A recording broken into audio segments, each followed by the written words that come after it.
Welcome back to this channel of UKIC official. आज का हमारा जो टॉपिक है चैप्टर नंबर 3 में हम लोग डिमांड में, उसमें हम लोग करने वाले हैं lecture number 6 price elasticity. My name is खुशहाली कच्ची। हम लोग स्टार्ट करते हैं ये वाला टॉपिक जो बहुत ही ज़्यादा IMP है, ठीक है, बहुत ही ज़्यादा इंपॉर्टेंट है। तो ध्यान यहाँ पे रखना, इसमें भी ग्राफ्स है, बट ग्राफ्स आपको प्रॉपर्ली प्लॉट नहीं, आपको खाली दिखाना है कि आपको कॉन्सेप्ट आता है, उस हिसाब से आपको ग्राफ्स बनाने हैं, ठीक है। समझने के लिए प्रॉपर्ली ध्यान देना। अब सबसे पहली चीज़ कि व्हाट इज प्राइस इलास्टिसिटी, ठीक है। अब प्राइस इलास्टिसिटी ऐसी चीज़ है, देखो वापस से मैं डिस्क्लेमर बोल रही हूँ कि अगर ये प्राइस इलास्टिसिटी आप प्रॉपर्ली समझ जाते हो तो इनकम इलास्टिसिटी और क्रॉस इलास्टिसिटी आपके लिए बहुत ही ज़्यादा इजी हो जाएगी, पर इसमें उतना ध्यान आपको देना पड़ेगा। लेकिन अब प्राइस इलास्टिसिटी जो है अकॉर्डिंग टू मार्शल, उन्होंने बोला कि इलास्टिसिटी ऑफ डिमांड जो है वो डिपेंड करती है। देखो ऐसा कॉन्सेप्ट क्यों आया, उसका रीज़न ये था कि हाँ, सारे लोगों ने ऐसा बोला कि भाई लॉ ऑफ डिमांड में बातचीत हुई कि प्राइस राइज होती है तो डिमांड कॉन्ट्रैक्ट होता है और प्राइस फॉल होती है तो डिमांड एक्सपांड होता है, ये चीज़ बात की। पर कितने एक्सटेंट में होती है वो तो कोई बात ही नहीं कर रहा। कितने परसेंटेज में कितना चेंज आता है कि एक का भाव कितना बढ़ता है, कितने परसेंटेज से बढ़ता है तो दूसरे की डिमांड, मतलब वही प्रोडक्ट की डिमांड कितने परसेंटेज से कम हो जाती है, कितने प्रोपोर्शनेट चेंज आता है उसमें, ये तो कोई बात ही नहीं कर रहा। तो बाद में ये कॉन्सेप्ट आया प्राइस इलास्टिसिटी का। अब इसकी जो है फॉर्मूला भी जो कुछ इस हिसाब से है, प्राइस इलास्टिसिटी ऑफ डिमांड का मतलब क्या, proportionate change in demand upon proportionate change in price, ये उसकी फॉर्मूला है, ये याद रखना, proportionate change in demand upon proportionate change in price. अब सबसे पहला हम लोग जो है वो देखने वाले हैं कि बहुत सारे इसके डिग्रीज और टाइप्स है कुछ इस हिसाब से, ठीक है। हम लोग लाइन वाइज जाने वाला है क्योंकि टॉपिक को समझने के लिए हम लोग प्रॉपर्ली एक लाइन में जाएंगे तो आपको बहुत ही इजीली समझ में आ जाएगा। अब सबसे पहला जो टॉपिक है उसे बोला जाता है perfectly elasticity demand, elastic demand, perfectly in elastic, एक आता है यूनिटरी।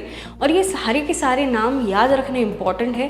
देखो ये इंडिविजुअल कॉन्सेप्ट भी आपको 2 मार्क में पूछ सकते हैं, तो वो प्रॉपर्ली आपको देख के जाना है, क्योंकि अगर आपको पूछ ले लाइट और शॉर्ट नोट और रिलेटिवली इन इलास्टिक डिमांड, तो यू शुड नो कि रिलेटिवली इन इलास्टिक डिमांड क्या है, ठीक है। और उसके साथ आपको उसका ग्राफ, क्योंकि टॉपिक पता होगा तो ग्राफ बहुत ही बनाना ईजी है, इसमें शेड्यूल लर्न नहीं करना है, टॉपिक को समझना है और ग्राफ बनाने। अब सबसे पहले ये इस हिसाब से पूरी सीक्वेंस जाती है। सबसे पहले जो है उसे बोला जाता है परफेक्टली इलास्टिक डिमांड।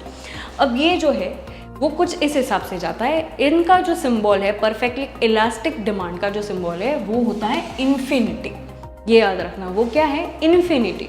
अब यहाँ पे ऐसी कोई बातचीत हुई है कि थोड़ी सी अगर नेग्लिजिबल चेंज अगर कोई भी चीज़ में आता है, ठीक है, प्राइस में नेग्लिजिबल चेंज या तो चेंज ही कुछ नहीं होता, तो उसकी डिमांड में ऐसा कोई प्रोडक्ट है जिसकी डिमांड में प्राइस जो है उसमें कोई चेंज नहीं आता या तो नेग्लिजिबल चेंज। इसका मैं आपको ग्राफ भी बताऊँ कुछ इस हिसाब से। प्राइस देखो यहाँ पे है, डिमांड यहाँ पे है, ठीक है, प्राइस यहाँ पे, डिमांड यहाँ पे। मैं एक काम करती हूँ, ये ले लेती हूँ, चलो, प्राइस यहाँ पे, डिमांड यहाँ पे, ठीक है। तो अब जो है प्राइस जो देखो वो एकदम सीधी लाइन पे जा रही है, एक स्ट्रेट लाइन पे प्राइस जा रही है, ठीक है।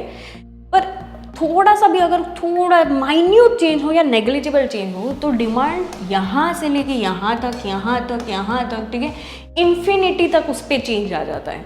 ये थियोरेटिकल कॉन्सेप्ट है, इसका रियल लाइफ एग्जांपल कोई भी नहीं है। तो ऐसी प्रोडक्ट्स अगर कोई यहाँ पे आ जाती है उसे बोला जाता है परफेक्टली इलास्टिक डिमांड, ठीक है, जिसमें नेग्लिजिबल चेंज पर उसकी डिमांड में बहुत ही ज़्यादा देखो इन्फिनिटी में चेंज आ जाता है, इसलिए इसका जो सिंबल है वो बन जाता है इन्फिनिट, ठीक है। और इसकी जो यहाँ पे जो फॉर्मूला जो है इस हिसाब से A/1 जो है, सपोज कोई भी चीज़, कोई भी प्रोडक्ट या कोई भी चीज़ है नेग्लिजिबल, क्योंकि डिमांड अपॉन 1 है, क्योंकि हमें पता नहीं है कि कहाँ कौन से रेंज तक जा सके, तो हम लोगों ने A/1 रखा है कि प्राइस में शायद चेंज आ सकता है, तो 1 का चेंज आता है, तो वो इनफाइनाइट आंसर आ जाता है, इनफाइनाइट, ठीक है। ये आपको कोई ज़्यादा एक्सप्लेनेशन नहीं पूछ सकते, इस हिसाब से आपको ये फर्स्ट है। सेकेंड ऐसी जो प्रोडक्ट हो सकती है वो कैटेगरी में जाते हैं हम लोग, जिसे बोला जाता है परफेक्टली इन इलास्टिक डिमांड। अब ये जो पूरी सीक्वेंस है उसका मतलब क्या कि सपोज भले ही भाव 10% से बढ़े या 10% से कम हो तो भी उसके डिमांड में कोई फर्क नहीं पड़ेगा, डिमांड उतनी के उतनी रहेगी। देखो इसको समझाने के लिए कुछ इस हिसाब से, डिमांड यहाँ पे ही है, प्राइस ये हो, ये हो, ये हो, ये हो, कुछ भी होगा, डिमांड तो सेम की सेम रहेगी। अब इसका एग्जांपल अगर मैं आप लोगों को बोलूँ तो ऐसे गुड्स होते हैं जो आपके लाइफ सेविंग अगर ड्रग्स है, ठीक है, जैसे मेडिसिन है, वो सारे इसके एग्जांपल्स बनते हैं कि वो ज़रूरत ही है लोगों को, ठीक है, तो उसका भाव ऊपर जाए या कम हो, वो डिमांड उतनी की उतनी रहती है। इस कॉन्सेप्ट को बोला जाता है परफेक्टली इनइलास्टिक डिमांड, ठीक है। तब आप फॉर्मूला में इस हिसाब से दिखाना है कि जो प्राइस है, सिंपल सी चीज़ यहाँ पे मैं आपको बता दे रही हूँ, प्राइस जो है वो 10% से इंक्रीज़ हो रही है और डिमांड जो है वो 0 से, ठीक है, उसमें कोई फ़र्क ही नहीं है, क्योंकि भले भाव बढ़े या कम हो, डिमांड उतनी की, मतलब उसमें कोई चेंज ही नहीं है। तो 0 divide by 10 is equal to क्या बन जाता है, 0, इसलिए आपका सिंबल क्या बन जाता है, 0।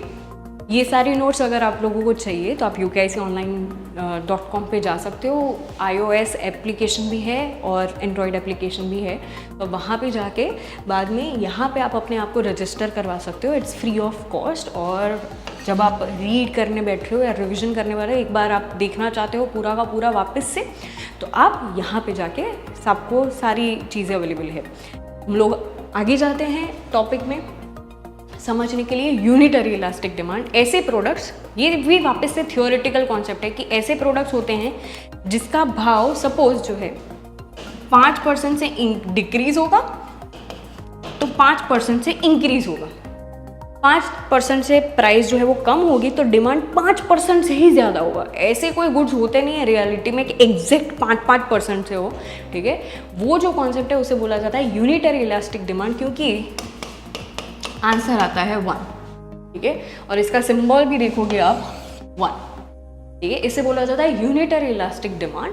और इसका जो डायग्राम जाएगा उस हिसाब से कि प्राइस इतने से ही कम हो रहा है और डिमांड उतना ही %, मतलब देखो एकदम प्रॉपरली प्राइस थोड़ा सा ही कम हुआ और डिमांड उस हिसाब से आगे बढ़ रही है, ठीक है। तो इस हिसाब से आपका जाएगा। ये वाले जो स्लोप होता है, इसके स्लोप को बोला जाता है मीडियम स्लोप, ये याद रखना, ठीक है। जो हमारा पहला कॉन्सेप्ट था परफेक्टली इलास्टिसिटी ऑफ डिमांड, उसका जो स्लोप था वो क्या था, वो था हॉरिजॉन्टल। दूसरे का स्लोप क्या था, वर्टिकल, क्योंकि वो सिंपल सा था। इसका स्लोप किस हिसाब से, मीडियम। ये आपके MCQ ऑनलाइन में पूछ सकते हैं। उसके बाद आता है फोर्थ कॉन्सेप्ट जिसे बोला जाता है रिलेटिवली इलास्टिक डिमांड, ठीक है। यहाँ पे किस हिसाब से होगा, अगर भाव 10% भी कम होगा, थोड़ा सा कम होगा, तो उस पर डिमांड बहुत ज़्यादा बढ़ जाएगी, बहुत ही ज़्यादा। ये सारे ऐसे कुछ लग्जरियस प्रोडक्ट्स या गुड्स होते हैं जो आपको खरीदना चाहते हो, ठीक है। 10% से ही भाव कम हो रहा है और उसकी जो डिमांड है वो 30% से बढ़ जा रही है, तो हम लोग आंसर बोल सकते हैं 1 से ज़्यादा है 3, ठीक है। तो इसका सिंबल बन जाता है कि इट इज़ ग्रेटर देन 1, ठीक है। ये जो रिलेटिवली इलास्टिक डिमांड है वो ग्रेटर देन 1 है। लग्जरियस प्रोडक्ट्स में ऐसा कि थोड़ा भी प्राइस कम होगा, क्योंकि बहुत ज़्यादा अपने को दिखता है ना। अगर कोई फ़ोन 1 लाख से अगर वो बोले 80,000 में, तो अपने को कितना डिफरेंस दिख रहा है, ठीक है। या तो फिर 1 लाख की जगह पे 90,000 है, तो ज़्यादा उसकी डिमांड हो जाएगी, ठीक है। तो डिमांड 30% से बढ़ रहा है और प्राइस 10% से हो रहा है, तो ये जो होता है उसे बोला जाता है रिलेटिवली इलास्टिक डिमांड। और इसका कुछ स्लोप है, कुछ इस हिसाब से रहेगा। इसका स्लोप, इन स्लोप को बोला जाता है फ्लैट स्लोप। अब जाते हैं लास्ट कॉन्सेप्ट में जिसे बोला जाता है रिलेटिवली इनइलास्टिक डिमांड। यहाँ पे सेम चीज़ कि भाई 20% से भाव बढ़ेगा, सपोज 20%, यहाँ पे लिखा गया है बट खाली आपके लिए 20% से भाव होगा, इंक्रीज होगा, तो भी डिमांड खाली 5% ही कम होगी। ऐसे प्रोडक्ट्स होते हैं जिसमें ये +20 इतना भाव बढ़ गया है तो भी डिमांड उसकी कम नहीं हो रहा, बहुत कम, माइन्यूटली चेंज, 5% ही कम हो रहे हैं। ऐसे जो गुड्स होते हैं वो ऐसे गुड्स होते हैं जो हम रेगुलरली लाइफ में कंज्यूम करते हैं, ठीक है। उतनी ज़रूरी नहीं है, जैसे दवाई जितनी ज़रूरी नहीं है, पर ज़रूरी है, हम लोग वो रेगुलरली कंज्यूम करते हैं। जैसे वेजिटेबल्स हैं, वो हमें रेगुलरली कंज्यूम, हम लोग खाते हैं वेजिटेबल्स, फ्रूट्स और वो सारी चीज़ें, तो हम लोग कम खाना, मतलब वैसा जो होगा, अगर ऑनियन का भाव बहुत ज़्यादा बढ़ जाता है तो हम लोग बंद नहीं कर देते कि नहीं अब ऑनियन नहीं लाएंगे, या तो कोई भी चीज़ है। तो वेजिटेबल्स भी हमारी बेसिक नेसेसिटी है, पर हम लोग कम करेंगे उसका, और बाद में हम लोग क्या, पल्सेस पे ज़्यादा डिपेंड, हम लोग राइस ज़्यादा बनाएंगे, ठीक है। तो ऐसे जो गुड्स होते हैं वो आते हैं रिलेटिवली इनइलास्टिक डिमांड पे, ठीक है। और इसका आंसर क्या आता है, 1/4 या तो फिर 0.25, ठीक है, ऐसा कुछ आता होगा 0.25, ठीक है। तो भाई 1 से कम है तो ऐसे गुड्स का जो सिंबल है वो लेस देन 1 रहेगा, ठीक है। और इसका जो है वो आपको इस हिसाब से प्रेजेंट करना है कि भाव जो है वो 20% से बढ़ा पर इसमें डिक्रीज कितने 5% से ही हुआ। और इसका जो स्लोप है उसे बोला जाता है स्टिप, ठीक है। और यहाँ पे इस हिसाब से आपको बनाना है, कोई प्लॉटिंग साइड में नहीं की गई। P1 जो चेंज आया है वो P1 से किया है, और जहाँ पे मेन ओरिजिनल पॉइंट है वहाँ पे M लिया गया है, और जहाँ पे चेंज हो रहा है वो M1 हुआ है। इस हिसाब से पूरा ये आंसर कंप्लीट होता है। मिलते हैं हम लोग नेक्स्ट इंपॉर्टेंट टॉपिक में। ये बहुत प्रॉपरली आप लोग समझ लेना, तो ही आपको नेक्स्ट टॉपिक बहुत ही ज़्यादा ईजी लगेगा। और यहाँ पे हम लोग खत्म करते हैं, तब तक मिलते हैं नेक्स्ट लेक्चर में। तब तक के लिए एवरीवन बाय बाय। क्या बोल रहे हो? बच्चे YouTube के वीडियो देखने से अच्छा Instagram पे जाते हैं फ्रेश होने के लिए, और तब भी मुझे फॉलो नहीं करते।